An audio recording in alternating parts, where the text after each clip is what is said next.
All right, guys, we are back. It is noon, and I am here with Becky Baker, who is Becky's Brides on Instagram. I left her handle in the comments for you guys.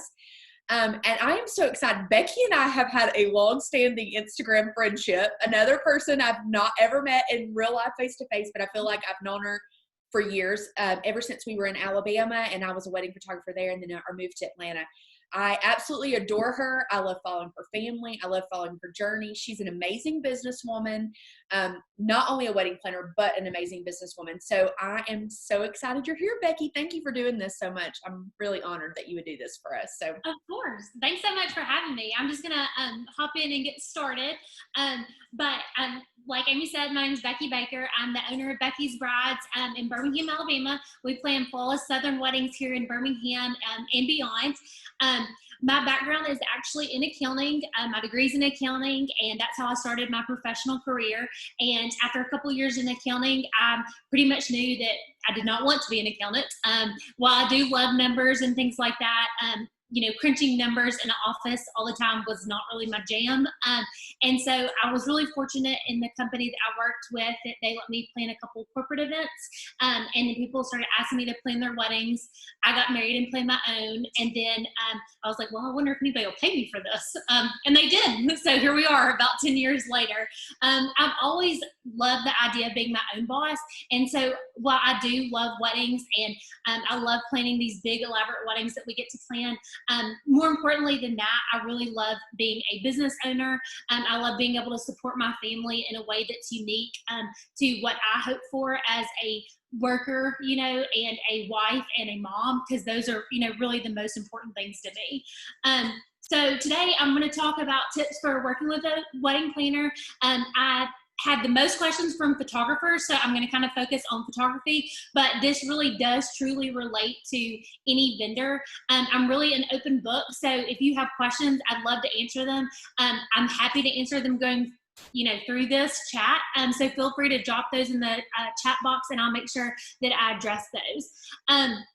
So before we kind of talk about working with planners, I kind of want to talk a little bit about what planners do.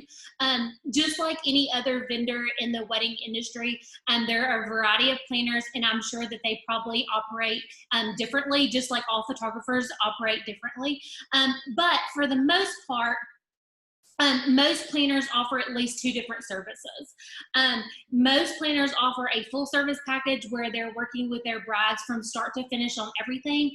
And they offer a coordinating package, which is where the brides and grooms really execute and plan their wedding. And then we come in and kind of manage a month before or so. So depending on the package that our clients book with us, that's how we kind of decide how we work with the vendors based on communication and things like that prior to the wedding.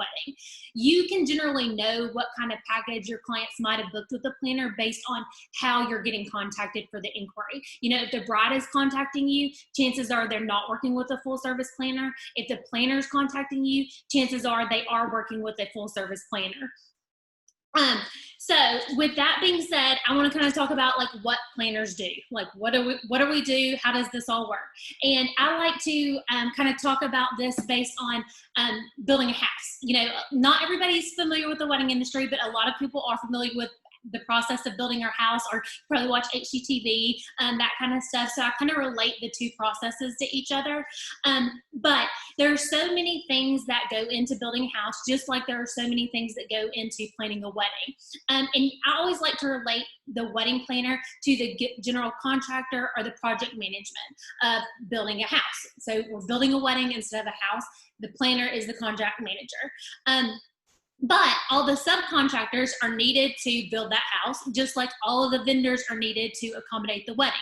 You can't have a house without electricity, without flooring, without air conditioner, without plumbing, all of those things. Just like you can't have a wedding without a florist, without a photographer, without hair and makeup.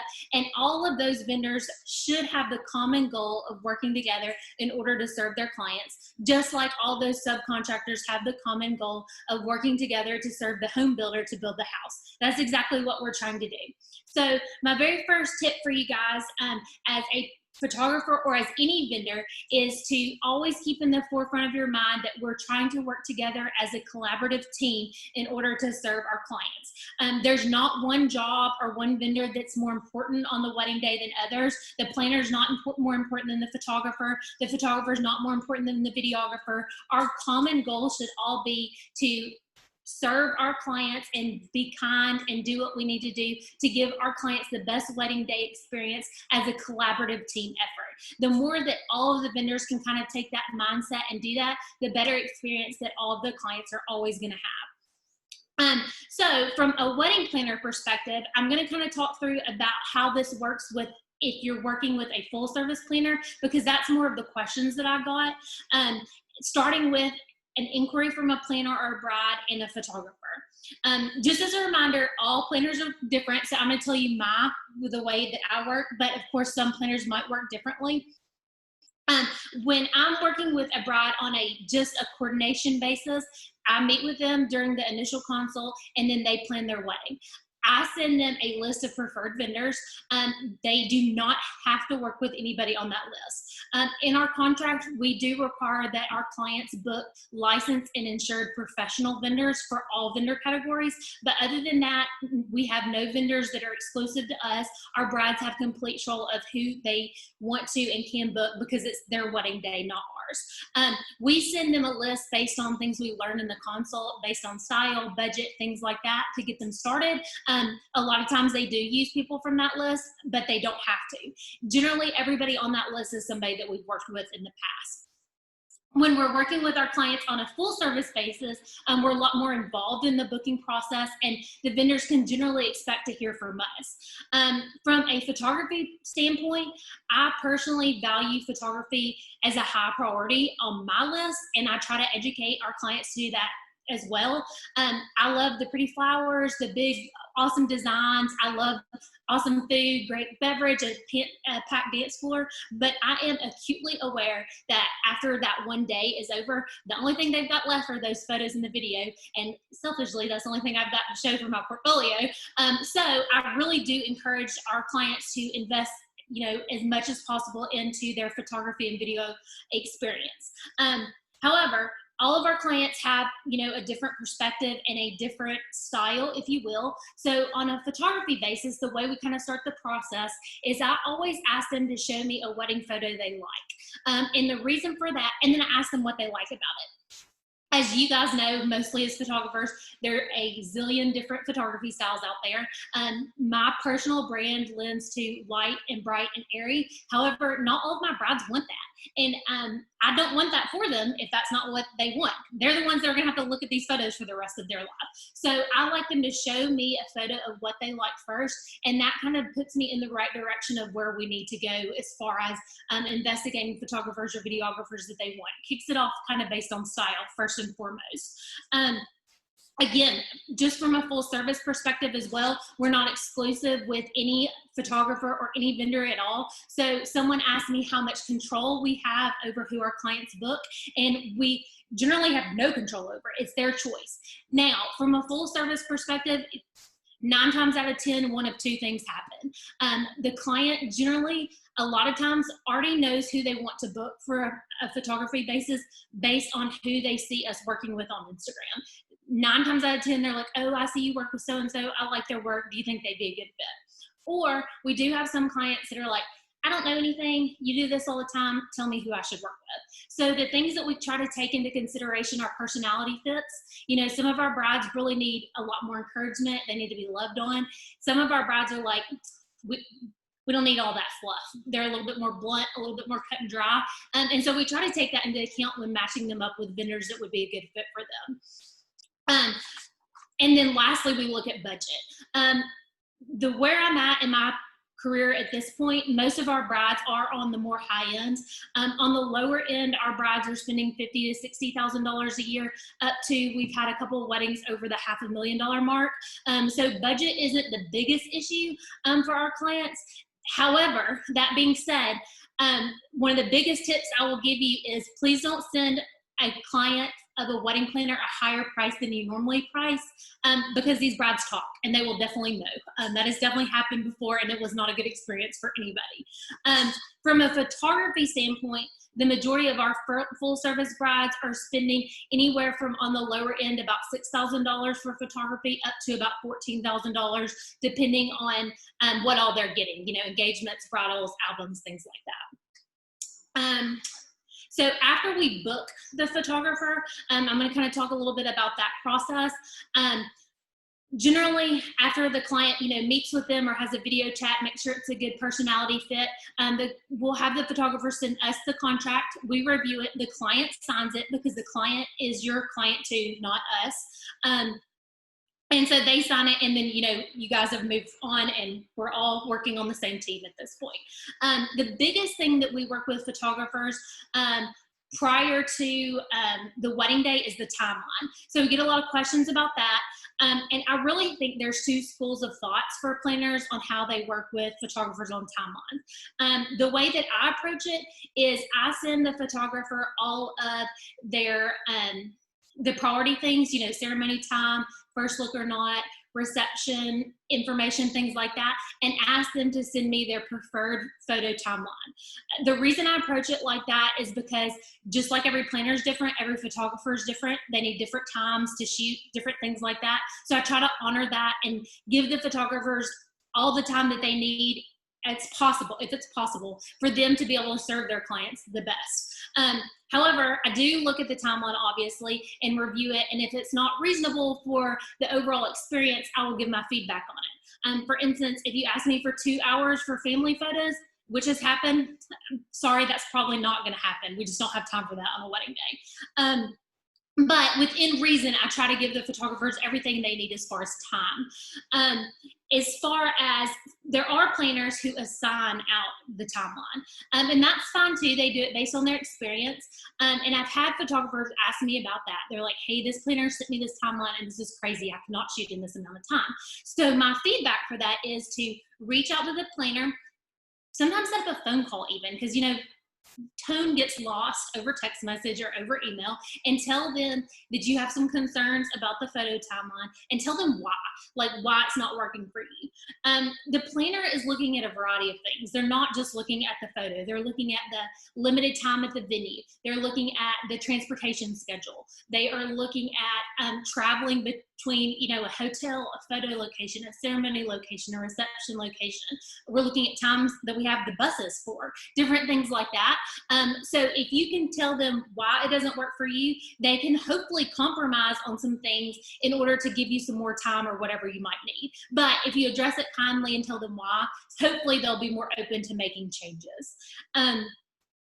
With that in mind, the other thing about timelines that is probably the biggest pet peeve of a lot of planners, prior to this meeting, I reached out to some of my planner friends and I said, hey, if you could tell photographers or other vendors anything, what would it be? And so I hope I don't make any of y'all mad, but I'm going to give y'all the honest truth. My biggest pet peeve and some of the biggest pet peeves of other full service planners are these questionnaires. I totally understand the need to streamline your business. I'm with you. I need to do it too. I get it 1,000%. However, I think sometimes we might have to have two mindsets, one when you're working with a bride and one when you're working with a planner. Because a bride who's working with a full service planner is not the same kind of bride that's working with not a planner. For us in particular, our clients are generally busy professionals. They don't have time or want to answer emails, contract reviews, questions, phone calls, questionnaires from a variety, 25, 30 vendors. They want us to do that for them. I've gotten questionnaires from photographers that are 87 questions long. And can you imagine if a bride got an 87 question questionnaire from every vendor on their vendor team? That's all they do. And the thing about the questionnaires is majority of the time, you can get all that information from the planner and the client doesn't even need to do anything. The planner's goal a lot of times is to take away those tasks from the client. That being said, a planner shouldn't be trying to take away your relationship with the client. It's just the the tasks that they have to do that are not necessary. That's what they hired a planner to do. So again, I'm not saying questionnaires are bad. I love questionnaires. I love Streamline so much, and I get that we all have to have it in our business, but it might be an idea to think about your process with planners a little bit differently than your process when you're working directly with the bride. When it comes down to the wedding day, what I'm looking for in a vendor, and particularly in photographers, is that just everybody's a team player and has a servant's heart. We're all on the same team to really just serve our brides well. And I've mentioned before, nobody's job is more important than others. I think from a photo standpoint, the ones that you're working with the most is probably the planner and the videographer. It's not my favorite when the photographer and videographer can't get along and figure it out themselves. I don't want to, this isn't the playground. I don't want to be like, managing people arguing, which I've had to do, and that's really awkward. So whatever we can do to get along and be a team player, make sure, my Lord, that the bride doesn't know if there is any animosity between the vendors. That really helps the day run smoothly. It helps them have a better experience, and it definitely helps me remember the vendors that I want to work with again in the future. I'm going to tell you some things that set photographers apart that we work with compared to some photographers that we don't work with. There's not really any photographers that we don't work with. You got to be licensed and insured, give our clients a good experience. I don't need to be buttered up or anything. I just want people who are going to serve my clients well.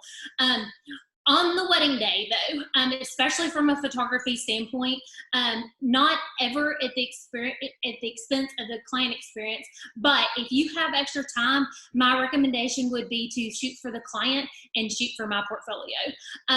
And that is just something our clients do, our photographers do, going above and beyond. But that's the stuff I'm going to post on social media.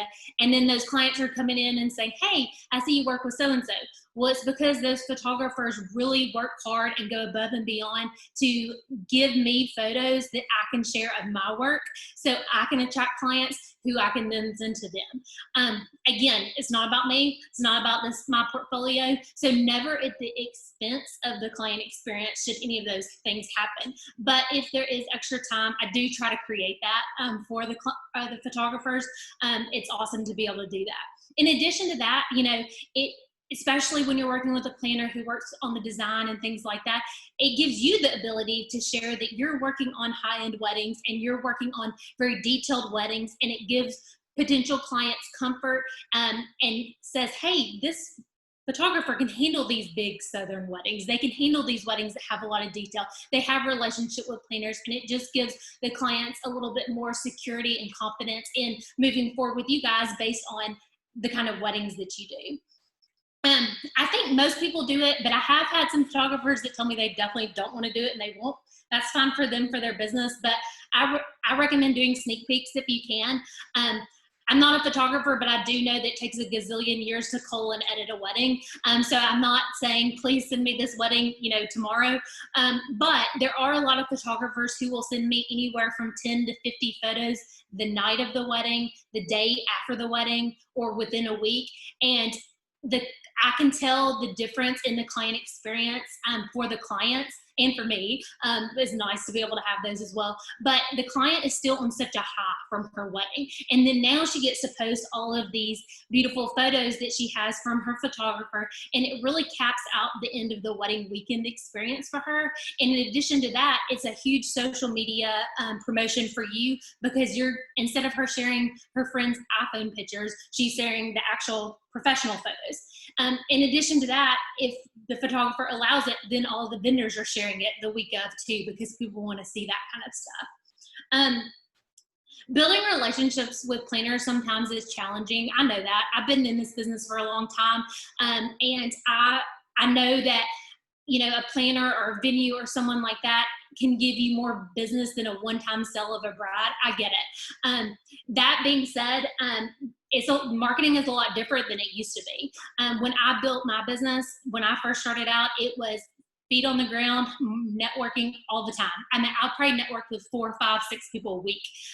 Also didn't have any children, didn't have much of a life outside of trying to build this business. So now from a planning standpoint, I get 5 to 10 emails a week from vendors that want to meet with me, take me to coffee, have dinner with me, things like that. And I love that so much and respect it so much because it's how I built my business. That being said, I'm in a different season of life now, you know, having a young child, being a wife, running a bigger business than I was when I first started. And so it's not physically possible for me to meet with everybody who reaches out. So my recommendation is to definitely not get offended if they can't meet with you all the time, but try to find out different ways to stand out. Anybody can send an email. Anybody can send me a letter in the mail. Those aren't the ones that stand out. It's the ones that are a little bit more creative in ways that they reach out. And I don't even always take them up on the offer of things that they offer, but it's filed away in my mind that, hey, that's pretty impressive what they offered or what they're reaching out with. And it does make me remember them and think about that in the future for somebody that I might be looking to work with, someone new. Hey, Becky, I just wanted to give you a heads up that we're at your 10-minute warning. This is great. Okay. All right. I'm some questions too. Yeah, no, this is perfect because that was kind of the end. So okay. I'm going to go through all of these questions. We've gotten a lot of jokes. This has been funny about moving to Alabama, and I am an Alabama wedding photographer too. And I will tell you something. After moving to Georgia, Becky, I don't know if have you ever done an Atlanta or a Georgia wedding? I thought you had. Okay. Georgia brides and Alabama brides are very different. Very, very, very, very different. My higher end weddings typically are actually coming still from Alabama, and my Atlanta brides are the ones still looking for a really big deal. And that's what I've discovered here. So Alabama, they're legit. They get it. Let's see. How do you feel about the photographer making a suggested photography timeline prior to the planner creating the final timeline? Actually, that's how it works. So when I start building the timeline, the very first thing that I do, if it's full service, I'm looking at the sunset time before we decide on ceremony time. But other than ceremony time, and now I can't tell you that all photographers do that. I do get a lot of excitement from photographers when I think about that thing. But y'all, it's in all of our best interest to have good photos. So other than the ceremony time that obviously can't be changed, the way I build the timeline is reaching out to the photographer first to get the pre-ceremony timeline. Then from that, I do hair and makeup and transportation. So I'm totally fine with that. In my opinion, if you know that they're working with a planner, even if it's just a coordinator, before you contact the bride, I would reach out to the planner and be like, hey, just wanted to kind of touch base with you on the timeline. Would you mind if I send my preferred timeline? How do you want to approach this? And try to collaborate with the planner first. And then hopefully you can have more input on the timeline based on what your needs are. But I like it. I think it's a collaborative effort. All photographers are different. So I like to collaborate on that. That's good. What kind of photos should photogs take to show off your planner's work? Details, all the details. So of course we do, I use social media for 2 reasons. From Becky's Bride's perspective, I use it as a marketing tool and I use it as a tool to celebrate our clients. So I do put their face on there. I put couples, on there and say, congrats and all the, fun, exciting stuff. But from a marketing standpoint, I'm looking at any kind of detail photos. So details of the ceremony, and I like wide shots and small shots. Details of the reception, wide shots and small shots. If there are any details, that's what, I'm working hard on. That's what we're designing. That's what I'm pulling together. So that's what showcased my work the best. Personally, I ask all of the florals, rentals, everybody to have the reception set an hour before ceremony time. So that way at the end of hopefully family photos, the photographer has a literal hour to, go to the bathroom and all that stuff, but also hopefully shoot some finished details versus details of, table settings being halfway done. So thinking ahead gives that kind of time for you guys to be able to hopefully work on things that are finished. Yeah, that's good. You had answered a couple of things, like we had some like, how do you build a relationship? And you had mentioned some stuff like that. So let's scroll down. Let's see. Some people are saying things like, we don't really have planners to this level in our area, which is understandable, but how would they go about connecting with the planners that they do have if they didn't have time to have dinner. And I know here in Atlanta, that's a big deal. We don't have a lot of planners to the level that we had them in what I work with in Alabama compared to here. So I'm sure that there are some places that are the same as Yeah. that.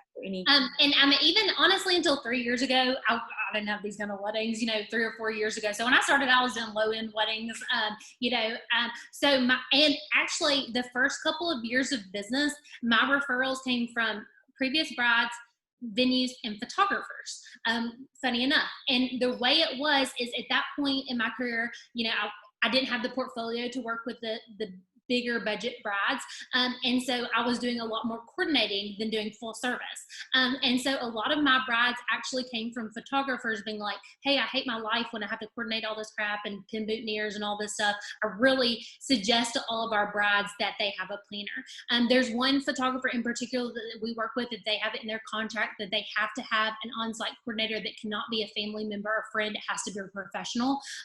And so they said it just makes their life too awful if there's not somebody there to do that. And so at that time in my career, I got a lot of referrals from that. And that's how I met the photographers that now are booking the high-end weddings with us. So it might not be that you're necessarily working with them on a full service capacity, but if you can refer a planner in a coordinating perspective, it allows the two of you guys to work together with no pressure from the planner having referred somebody they've never worked with, and hopefully build that relationship moving forward.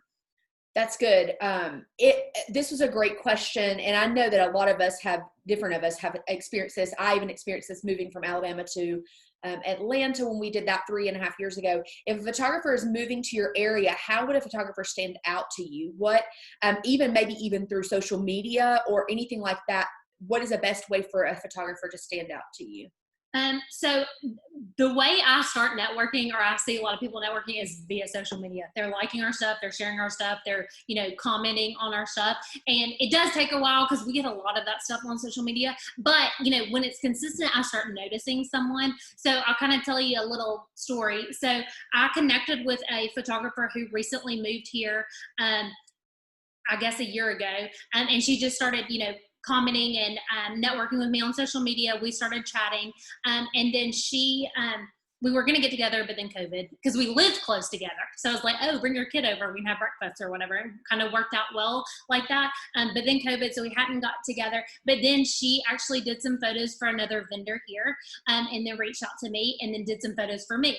And so now I've gotten to, even though I haven't worked a wedding with her yet, I've experienced working with her myself. And it was such a great experience that I'm like, I feel confident moving forward working with her and recommending her to my clients because I've been on the other side. And on top of that, you haven't seen them yet. I've just only posted one, but I'll be posting those photos. So it's going to be like, hey, my clients or the people who are looking at me are going to be introduced to her via my social media. So that was one thing. Now, obviously, I'm not suggesting that you go around taking everybody's photos. And I don't have time for everybody to take my photos. I wish I did because I love to do that kind of stuff though. But that is a scenario that it worked out like that. And I think it's going to be a great relationship for both of us moving forward. These are great questions. Let's see. And real quick, this is an issue I know that probably every person in this group, if you are a photographer on any level, we've all experienced the coordinator or the planner that feels like they know what they're doing, but we've worked with people that we know what they're doing, and then we have to work with someone who doesn't. Do you have any advice for us for those planners that we are very well aware they are either new to the game or maybe just don't have a clue yet about what's going on? Thoughts and prayers for starters. We've all had them. My photographer friends say that it's sometimes worse working with a bad planner than no planner at all. Yes. And I get it, because the brides trust them a lot, and they're not making great recommendations. Earlier in my career, and even to this day, sometimes I have to work with photographers and I'm like, this is nuts. Like, I can't believe they say these things or shoot this way or want this timeline. And honestly, it's just one of those things you have to get through and then encourage your brides to book professional planners, just like we're doing on the other end of it. I wish we all got to work with the best of the best every single time, but even now in my career, I don't always get to do that. That's right. That's very good. Well, here's the deal. Becky, you're in the Facebook group too, right? Yeah. Okay. So this group got really large. Everybody showed up. So if you have more questions for her, the Monday thread is already started. Go over to that thread. Becky's in the group. Ask any questions that you have. I've asked the educators to just try to answer by late tomorrow evening. So be patient. Again, she's a mom. We're parents. We're virtually homeschooling children in the other room as we're doing this. So just be patient with that. So with that said, Becky, thank you so much. This was amazing. I'm so thankful for your friendship. I appreciate it. So good. This was recorded. Obviously, it's going to be on a replay. Becky, I'll obviously send that to you as well. Becky also has a course for wedding planners if anybody is in here. And so, Becky, if you want to share more about that in the virtual workshop group, I would love for you to do that because we do have a few planners in the group too. So, yeah, absolutely. Okay, like always, we're going to end it so that I can compress this video and get it saved. And then we are going to start right back up. And Sydney, I think Sydney's here. I see her. Yes, Sydney is already here. So we are going to come right back, and Sydney is going to start talking with us about marketing to a millennial bride on a dime and some other things concerning strategy. She's also a social media strategist, y'all. So she's probably going to give us some deets. So we'll be right back. Thank you, Becky.